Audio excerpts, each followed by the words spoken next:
Now suddenly we really need to start a new unit. Han Sean Sean's Paper Sean, a production of Dark Sean, presents everything you need to ace English language arts in one big fat notebook with our big buddy, William Shakespeare. A recap. Unit 2 Language. With me, Han Sean Sean. A 3-part series that we'll have to take through to learn language. But first, a recap.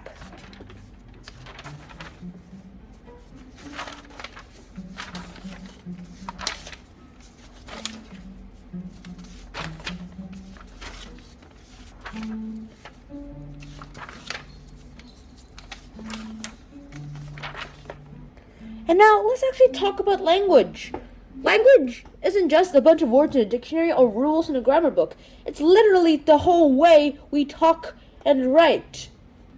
It's the way words work together to form words like ball, like that. It's also, and also all the little choices we make along the way to say just what we want, like, hey, catch the ball, I'm gonna throw it.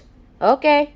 And so for today's episode, we're actually going to discuss figurative language. So let's get this started with right now. Now, what is figurative language? Well, let's first talk about figures of speech. Some examples of figurative speech you might actually recognize. Figurative speech is language that, that isn't literal. In fact, it only expresses what you actually mean in a way that can't actually happen. Well, at least not something that everyone can do. One example is top of the world, or smart as a whip, or even off like a shot. I mean, it's way much more fun and even more understanding and even more, to be honest, entertaining to write. I mean, it's more interesting to write it's raining cats and dogs instead of it's raining hard out there. Also, you actually have to know that there's a difference between the figurative and literal language, because otherwise the person who listens to it and does not know the difference would actually think that cats and dogs are literally falling from the sky. Or people will actually think cats are falling from the sky, literally, cats and dogs. And here are some ways you can actually use figurative language. The first possible way is personification, as I was saying. It's when you use something that isn't human, pretends as if it has human abilities. Like, the cloud was weeping, means the cloud was actually, crying.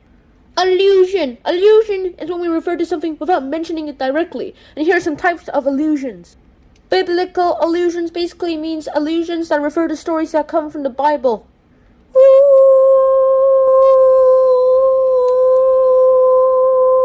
Literally allusions are allusions that refer to a story from literature, which will be our next unit. Like, if you call someone an old Scrooge, you're basically calling that someone from a character, comparing that person like a character from Charles Dickens' classic novel, A Christmas Carol. We wish you a Merry Christmas, we wish you a Merry Christmas, we wish...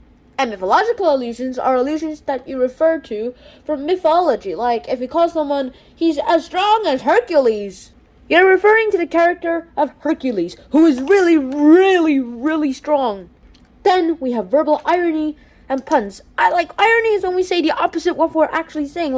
Of course I would. There's nothing I like more than getting soaked in rain. That doesn't really mean you like being soaked in rain. That just means that you hate being soaked in rain. And next up, you're basically going to talk about puns. And so what are puns anyway? Puns are basically jokes that use different meanings of a word or play on words that sound alike. William Shakespeare was a really good guy with puns. Our old pal Shakespeare right here was the one who basically used puns at most.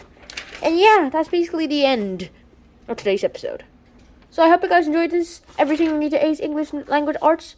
And I hope to see you guys soon.